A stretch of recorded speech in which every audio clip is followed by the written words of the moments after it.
बाल और बड़ी बड़ी आंखें थीं। शिवा का परिवार गांव के बीचों बीच एक मिट्टी के घर में रहता था। पिता रमेश एक छोटे से खेत के मालिक थे और मजदूरी भी करते थे। मां शांति घर संभालती थी, लेकिन उसका तेज मिजाज गांव में मशहूर था।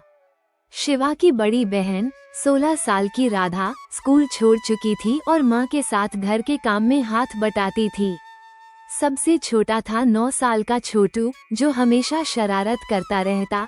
शिवा को पढ़ाई से प्यार था। गांव के स्कूल में एक छोटी सी लाइब्रेरी थी, जहां वो पुरानी किताबों में खो जाता।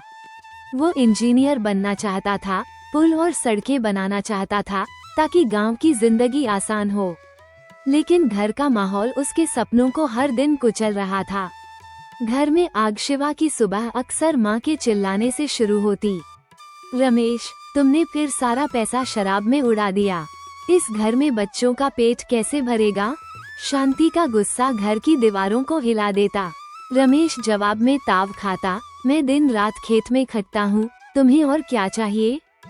सारा दिन बस ताने देती हो। फिर शुरू होता बर्तनों का खड़कना, गालियों का आदान प्रदान। राधा चुपचाप रोटियां बेलती रहती, लेकिन उसकी आंखें नम हो जाती। छोटू कोने में सिमटकर अपनी पुरानी गेंद से खेलने लगता। शिवा बस किताब लिए बाहर निकल जाता, ताकि उस शोर से दूर रहे। ये झगड़े छोटी छोटी बातों पर होते। कभी रमेश देर से घर आता, कभी शांति ने पड़ोसन से उधार मांगा, कभी राधा ने खाने में कुछ गलत कर दिया। लेकिन इन झगड़ों का सबसे ज्यादा असर शिवा पर पड़ता। वो स्कूल में ध्यान नहीं दे पाता। उसका दोस्त मंगल, जो उसका हमउम्र था, पूछता, शिवा, तू आज फिर चुप क्यों है? शिवा बस सिर झुका लेता। एक दिन झगड़ा इतना बढ़ गया कि रमेश ने शांति को धक्का दे दिया। शांति ने जवाब में एक थाली फेंक दी, जो शिवा के पास से होकर दीवार से टकराई। शिवा ने छोटू का हाथ पकड़ा और घर से भागकर नदी के किनारे चला गया। वहाँ वो घंटों बैठा रहा, पानी में पत्थर फेंकते हुए। छोटू ने पूछा, भैया, माँ बापू हमसे प्यार क्यों नहीं करते? शिवा के पास जवाब नहीं था। उसने छोटू को गले लगाया और कहा, हम दोनों तो एक दूसरे से प्यार करते हैं ना? लेकिन उसका दिल भारी था। पारिवारिक रिश्तों की उलझन। शिवा के परिवार में प्यार की कमी नहीं थी, लेकिन गुस्सा और गलतफहमियां उस प्यार को दबा देती थीं। राधा को माँ की तरह बनने की सख्त हिदायत थी, लेकिन वो खामोश विद्रोह करती। वो चुपके चुपके पड़ोस के स्कूल में जाकर बच्चों को पढ़ाने की कोशिश करती, क्योंकि उसका सपना शिक्षिका बनना था। लेकिन शांति को ये सब बेकार लगता। लड़की हो, शादी करनी है, ये पढ़ाई लिखाई छोड़ दे, वह ताने मारती। रमेश को अपने बच्चों से प्यार था, लेकिन उसका गुस्सा और शराब की लत उसे कमजोर बना रही थी। वो कभी कभी शिवा को गले लगाता और कहता, बेटा, तू पढ़ लिख कर बड़ा आदमी बनना। लेकिन अगले ही पल शांति से झगड़ा होने पर वो सब भूल जाता। शिवा को राधा से बहुत लगाव था। वह रात को राधा के पास बैठकर अपनी किताबें दिखाता और कहता, दीदी, मैं इंजीनियर बनूंगा और तुझे फिर से स्कूल भेजूंगा। राधा मुस्कुराती, लेकिन उसकी आंखों में उदासी थी। छोटू को शिवा की बातें समझ नहीं आती थीं, लेकिन वो अपने भैया को हीरो मानता था। रहस्य की चिंगारी गांव में एक पुरानी बावड़ी थी, जो सालों से सूखी पड़ी थी। लोग कहते थे कि उसमें कोई रहस्य छुपा है। कुछ का मानना था कि बावड़ी में पुराने जमाने का खजाना है, तो कुछ कहते कि वहाँ बुरी आत्माएं रहती हैं। शिवा को बावड़ी की कहानियाँ आकर्षित करती थीं। एक दिन जब घर में फिर से झगड़ा हुआ, शिवा ने छोटू को साथ लिया और बावड़ी की ओर चला गया। वहाँ उसे एक पुरानी तांबे की प्लेट मिली, जिस पर कुछ अजीब निशान उकेरे थे। शिवा ने मंगल को बताया और दोनों ने मिलकर निशानों का मतलब समझने की कोशिश की। मंगल के पिता, जो गांव के पंडित थे, ने प्लेट देखकर कहा, ये पुराने गांव के नक्शे का हिस्सा हो सकता है, लेकिन इसे छूना खतरनाक है। शिवा ने सोचा, शायद ये रहस्य उसके परिवार की जिंदगी बदल दे। उसने राधा को भी बताया और राधा ने चेतावनी दी, शिवा, गांव वाले गलत समझेंगे, तू पहले पढ़ाई पर ध्यान दे। 5वां अध्याय। टूटता मन। घर का माहौल दिन ब दिन बिगड़ता गया। शांति को शिवा की किताबों से चिढ़ होने लगी। ये किताबें तुझे भिखारी बनाएंगी, जा खेत में बाप का हाथ बटा, वो चिल्लाती। रमेश ने भी शिवा को स्कूल कम जाने को कहा।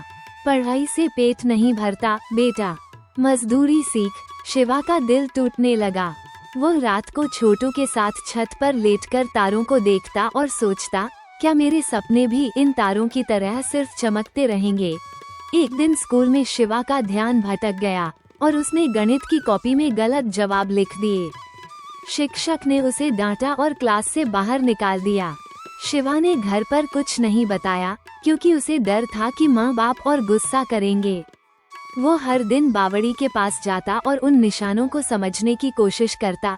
राधा ने एक दिन शिवा से कहा, तू गलत रास्ते पर जा रहा है, ये रहस्य तुझे बर्बाद कर देगा।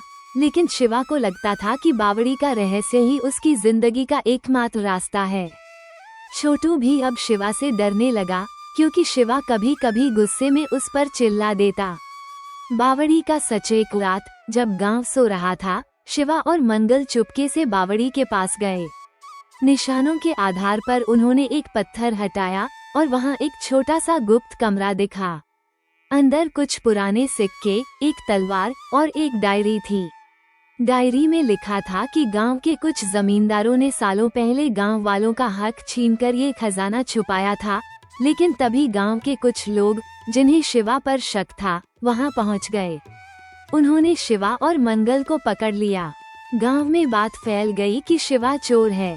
रमेश और शांति को गांव वालों ने ताने मारे। शांति ने शिवा को घर में बंद कर दिया और कहा, तूने हमारी इज्जत मिट्टी में मिला दी।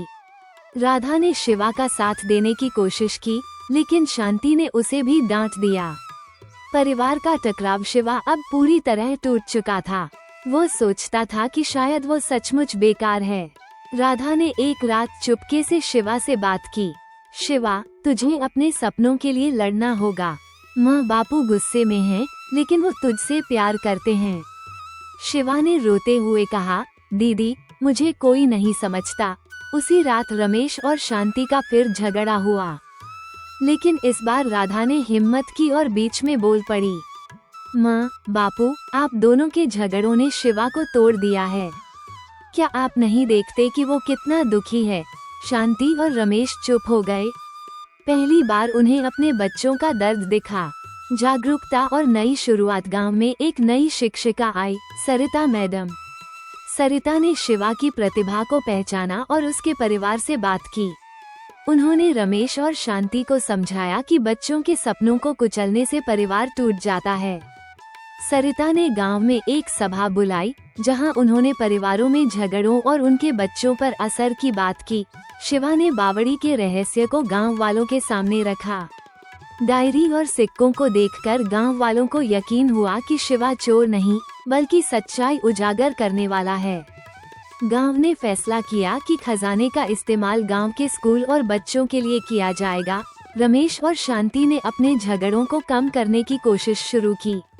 रमेश ने शराब छोड़ने का वादा किया और शांति ने बच्चों की बात सुनना शुरू किया। राधा को फिर से स्कूल जाने का मौका मिला। शिवा ने अपनी पढ़ाई पर ध्यान देना शुरू किया और छोटू को भी पढ़ाने लगा। अंतिम अध्याय, परिवार की ताकत। शिवा ने ठान लिया कि वो इंजीनियर बनकर गांव के लिए कुछ करेगा। उसने राधा और छोटू के साथ मिलकर एक छोटा सा पुस्तकालय शुरू किया, जहां गांव के बच्चे पढ़ने आते। गांव में अब चौपाल पर झगड़ों की जगह बच्चों के भविष्य की बातें होने लगी। शिवा के दिल में एक बात हमेशा रही, अगर परिवार ने साथ न दिया होता तो मैं कहाँ होता। वो जानता था कि हर बच्चे को ऐसा मौका नहीं मिलता। उसने अपने परिवार और गांव को एकजुट करने का सपना देखा। जागरूकता का संदेश। ये कहानी हमें सिखाती है कि परिवार वह नींव है जिस पर बच्चे का भविष्य टिका होता है। रोजमर्रा के झगड़े और गलतफहमियां बच्चों के मन को तोड़ सकती हैं, लेकिन प्यार, समझदारी और एकजुटता से हर मुश्किल हल हो सकती है। गांव हो या शहर, बच्चों के सपनों को पंख तभी मिलते हैं जब परिवार उनका साथ दे। हर कहानी एक सीख होती है। अगर आपको ये सीख पसंद आई तो इसे आगे बढ़ाएं और चैनल को सब्सक्राइब करें। आपकी एक प्रतिक्रिया हमें और बेहतर बनाने में मदद करती है। कमेंट करना न भूलें। मंजिल उन्हीं को मिलती है जिनके सपनों में जान होती है। अगर ये बात आपको मोटिवेट करे तो लाइक और शेयर जरूर करें। अगर कहानी ने सोचने पर मजबूर किया हो तो अपने विचार कमेंट में जरूर बताएं। धन्यवाद।